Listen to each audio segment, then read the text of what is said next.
का क्या कार्यक्रम है सर आपका? आज 17 अक्टूबर 2024 को सुबोध ज्ञान प्रकाश संस्था के स्थापना दिवस का कार्यक्रम है। इस संस्था की स्थापना 17 अक्टूबर 1991 को हुआ था। आज हम लोग 34वां स्थापना दिवस कार्यक्रम कर रहे हैं।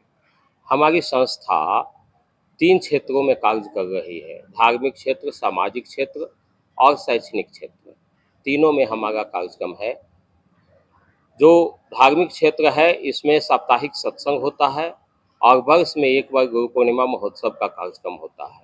इस क्षेत्र में हम चाहते हैं कि हर व्यक्ति को धार्मिक ज्ञान हो, आध्यात्मिक ज्ञान हो, अपने संस्कृति का ज्ञान हो और समाज से अंधविश्वास मिटे। आदमी आदमी को समझे, किसी से नफरत नहीं करे। सभी एक ही परमात्मा की संतान है, इसलिए सब एक है। इस प्रकार से विश्व धर्म की स्थापना की बात जो विवेकानंद ने किया था, हम उसी ओर अग्रसर हैं। सामाजिक क्षेत्र में हम चाहते हैं कि संप्रदायवाद, जातिवाद, समाजवाद, क्षेत्रवाद, इन सभी कुरीतियों, आतंकवाद जैसे कुरीतियों से हम समाज को मुक्त करने की दिशा में आगे बढ़े और हमारा संगठन लगातार इसके खिलाफ आवाज़ उठाते रहता है। जहाँ तक बात है शैक्षणिक क्षेत्र का, तो शिक्षा के क्षेत्र में हम चाहते हैं समान शिक्षा कानून बने और उसमें नैतिक शिक्षा का पाठ्यक्रम में निश्चित रूप से शामिल किया जाए। यहाँ तक हम चाहते हैं कि नैतिक शिक्षा का विषय प्रतियोगी परीक्षाओं में भी शामिल हो, ताकि लोग इसको गंभीरता से लें। सर अभी वर्तमान में देखा जा रहा है कि साधु संत दिन प्रतिदिन जो है राजनीतिक क्षेत्रों में बहुत ज़्यादा प्रवेश करते जा रहे हैं। इसके बारे में सर आप क्या कहना चाहेंगे? मैं चाहूँगा कि साधु संत महात्मा लोग राजनीतिक क्षेत्र में प्रवेश नहीं करें। क्या हाँ, कारण? वो अपने वक्तव्य सोच समझ करके दें। उन्हें केवल परमात्मा से प्रेरित होना चाहिए, उन्हें सत्य का पक्ष लेना चाहिए। आप गाते भी हैं, प्रेरित हो हम केवल तुमसे। तो इस प्रकार से आप परमात्मा के वचनों को ही, मतलब खास करके जो सत्य वचन है, उसके साथ आप खड़ा रहिए और कोई राजनीतिक पार्टी में या किसी दल में आपको जाने की ज़रूरत नहीं है। हाँ, यदि आपको कहीं से कोई व्यक्ति प्रतिष्ठा करके कहीं बुलाता है तो आप जा सकते हैं, उसमें कोई दिक्कत नहीं है। लेकिन उसके सदस्य के रूप में, उसके कार्यकर्ता के रूप में एक साधु संत महात्मा आगे बढ़े, यह शोभा नहीं देता। साधु संतों का शिक्षा के रूप में क्या भूमिका होनी चाहिए? शिक्षा के क्षेत्र में क्या भूमिका होनी चाहिए? शिक्षा के क्षेत्र में साधु संतों की भूमिका बहुत अच्छी है, क्योंकि वो बच्चों को नैतिक शिक्षा से जोड़ते हैं, अपने कर्तव्य से उसे अवगत कराते हैं और उसको अपनी पहचान बताते हैं कि तुम क्या हो।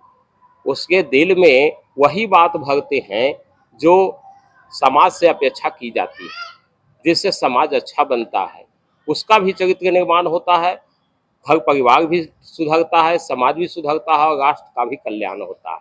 हम मानते हैं कि जो विद्यार्थी है वो एक प्रकार से बीज है, वो आगे पौधा बनेगा और वही हमारे लिए, हमारे देश के लिए बहुत बड़ा लाभकारी होगा। तो उसके प्रति सभी का भाव अच्छा होना चाहिए। और जैसे कि अभी देखा जा रहा है कि दिन प्रतिदिन जो है छात्र छात्राओं में नैतिक मूल्यों का जो ह्रास हो रहा है, जैसे बुजुर्गों का सम्मान या फिर अपने माता पिता की बातों की अवहेलना या प्रेम विवाह जैसे चीज़ों का जो प्रचलन जो है बहुत ज़्यादा तेजी से बढ़ चुका है। तो इसके बारे में इस संदर्भ में आपका क्या कहना है? इस संदर्भ में मेरा यह सोच है कि जब नैतिक शिक्षा ही पाठ्यक्रम में शामिल नहीं है तो बच्चे अच्छी बातें सीख नहीं रहे हैं। वो केवल वैसी बातें सीख रहे हैं जिससे उनको नौकरी प्राप्त हो जाए, रोजगार करें, केवल धनोपार्जन को ही विद्या का साधन समझते हैं। यही सबसे बड़ी भूल है। तो नैतिक पाठ्यक्रम शामिल होना चाहिए कार्यक्रम में और नैतिकता का पाठ उसको निश्चित रूप से करना चाहिए, ताकि उस पर अच्छा प्रभाव पड़े, अपने संस्कृति को समझे, बुजुर्गों का सम्मान करे। क्योंकि यह शिक्षा का विषय नहीं है, इसलिए विद्यार्थी भटक गया है। अपने साथियों के बीच में जो सीखता है उसी को वो सत्य मानता है। और परमेश्वर सभी धर्मों के लिए समान रूप से मतलब बराबर है कि नहीं? जब परमात्मा ही एक है तो फिर धर्म अनेक कहाँ से आ गया? ये तो हमारी मानसिक सोच का उपज है और हम इस धर्म को भी तरह तरह से बांट लिए, भगवान को भी बांट लिए हैं। तो ये तो बिल्कुल गलत है ना, कि जिस चीज़ को बांटा नहीं जा सकता है उस चीज़ पर भी हमने बंटवारा कर लिया और ये समझ लिया कि सब अलग अलग है। यही तो कारण है कि आज धर्म के नाम पर बहुत सारे अपराध होते हैं। धर्म धर्म में भेद होता है, लड़ाइयाँ होती है, सांप्रदायिकता है। संप्रदाय तो यही है, जिस समय व्यक्ति को ये समझ में आ जाएगा कि परमात्मा एक है, धर्म एक है, धर्म का मतलब एक मार्ग, एक ऐसा रास्ता जो हमें सत्य की ओर ले जाता है, हमें अच्छे जीवन जीने की कला सिखाता है, वह धर्म है। धर्म का मतलब हम हिंदू धर्म, मुस्लिम, ईसाई, ऐसा धर्म, ये केवल उसका अलग अलग नामकरण हो कर दिया गया है। जिस तरह से जातिवाद हुआ उसी तरह से ये धर्म भी हो अच्छा, गया। तो जातिवाद का सर आप कटाक्ष करते हैं? हाँ, जातिवाद का हम कटाक्ष करते अगर हैं। आप जातिवाद का कटाक्ष करते हैं तब तो फिर आपको अंतर्जातीय विवाह का सम्मान करना चाहिए और उसका स्वागत करना चाहिए, मेरे विचार से। आपका क्या कहना है इसके बारे में? हाँ, क्योंकि ये इस सामाजिक रूप से अगर मान लीजिए अगर प्रेम विवाह बनता है तब तो ये अलग चीज है, लेकिन सामाजिक रूप से आपका क्या कहना है? ये अंतर्जातीय विवाह सामाजिक रूप से होना चाहिए कि नहीं होना चाहिए? जिस तरह से हम लोग अपने घर परिवार में करते हैं, जाति के बंधन में बंधने के बावजूद भी, तो आपको क्या लगता है कि अंतर्जातीय विवाह शैक्षणिक आधार पर, आर्थिक आधार पर इसका बढ़ावा मिलना चाहिए कि नहीं मिलना चाहिए?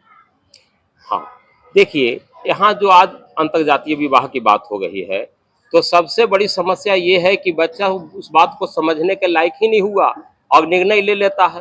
कानून के मद्देनजर कि 18 वर्ष हो गया, हम कोई भी निर्णय ले मैं लेंगे। वो नहीं पूछ तो रहा हूँ। हाँ, दोनों बात मैं आपको समझा रहा हूँ।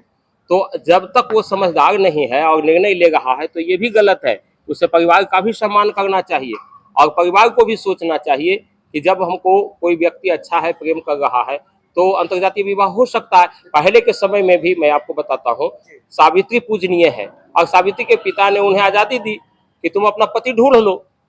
कभी भी स्वयंवर होता था तो कोई भी लड़की अपना पति का स्वयंवर करती थी। तो ये सब आज़ादियाँ थी पहले, लेकिन क्यों थी? क्योंकि उस समय जिसको अधिकार दिया जा रहा था वो उस योग्य था। तो पहले उस योग्य पहले वो बने, तभी तो निर्णय लेगा, नहीं तो निर्णय गलत मैं हो वो नहीं जाता है। पूछ रहा हूँ सर। जैसे कि अगर वो कोई योग्य, ठीक है, कोई बच्चा अगर योग्य नहीं है, उसके माता पिता उसको ढूंढने के लिए, वर ढूंढने के लिए, वधु ढूंढने के लिए समाज में निकलते हैं, हाँ, है ना? तो मेरा कहना है सर कि अगर वही गार्जियन, वही अभिभावक अगर अंतर्जातीय लड़का को या अंतर्जातीय लड़की को ढूंढ करके अगर उसके लिए लाते हैं, मैंने इस समाज को इसके माध्यम से क्या कहना चाहेंगे कि अंतर्जातीय विवाह को बढ़ावा मिलना चाहिए आर्थिक आधार पर, शैक्षणिक आधार पर, या नहीं? हाँ, इसमें कोई दिक्कत नहीं है, ऐसा हो सकता है। यदि उसके गार्जियन चुनते हैं कि यह उसके लिए योग्य है तो होना चाहिए। और आज के वर्तमान समय में सर देखा जा रहा है कि छात्र छात्राओं का जो शिक्षा स्तर है धीरे धीरे सर बहुत कमते जा रहा है। इसका क्या कारण है? जैसे कि मैट्रिक, इंटर, ग्रेजुएशन करके भी लोग बेरोजगार होते जा रहे हैं, उसका मतलब ये नहीं हो पाता है। क्या कारण है सर, मतलब जॉब के संबंध में थोड़ा सा संबंध में, हाँ, देखिए, सबसे बड़ी चीज ये है कि विद्यार्थी को केवल ये कहा जाता है कि तुम पढ़ो और पढ़ने के दिशा में लगातार वो बेचारा प्रयास करता है। उसके भविष्य की चिंता सरकार नहीं करती है, रोजगार की व्यवस्था नहीं करती है।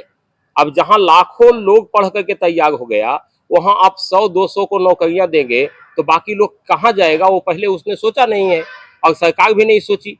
तो केवल सरकार ने ये कहा कि पढ़ो पढ़ो और फिर उसके बाद क्या करेगी इसकी कोई योजना नहीं बनाती है। हमारे देश का दुर्भाग्य है, बहुत सारे देशों में विद्यार्थी के काम की व्यवस्था हो गई है और चाइना हाथ हाथ में काम दे रहा है, हर व्यक्ति को दे रहा है। अमेरिका, बहुत सारे विकसित देश यही किया। लेकिन आज की सरकारें बच्चे के भविष्य के प्रति चिंतित नहीं है।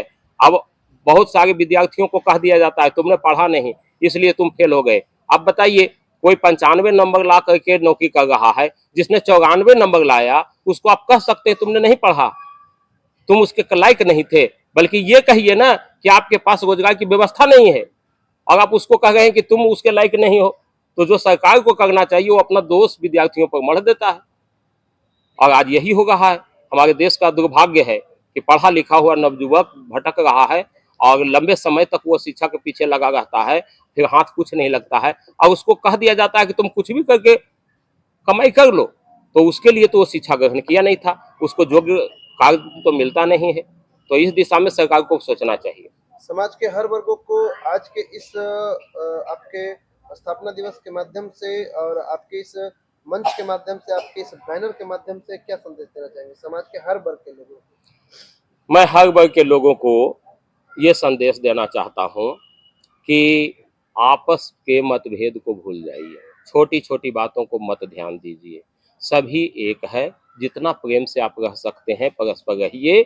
आदमी आदमी से प्रेम तो क्या, आप जानवर से भी, पशु पक्षी से भी, सबसे प्रेम रखिए। ये मैं चाहता हूँ कि प्रेम हो, घृणा और नफरत का स्थान कम हो। और दूसरी बात, आप तरक्की के लिए जितना मेहनत कर सकते हो करो, आगे बढ़ो, आपका रास्ता कोई नहीं रोकेगा। जो आगे बढ़ना चाहता है वो आगे बढ़ता ही है। क्या अंबेडकर अपनी मेहनत से आगे नहीं बढ़े? लोगों ने लाख प्रयास किया, तो जो मेहनत किया वो आगे बढ़ा है, उसको किसी ने रोका नहीं है। तो आप परिश्रम कीजिए, मेहनत करिए और हर स्थान ग्रहण कीजिए। और मैं चाहता हूँ कि हर वर्ग से योग्य व्यक्ति निकले और अपने समाज का मार्गदर्शन करे, भटकने से रोके।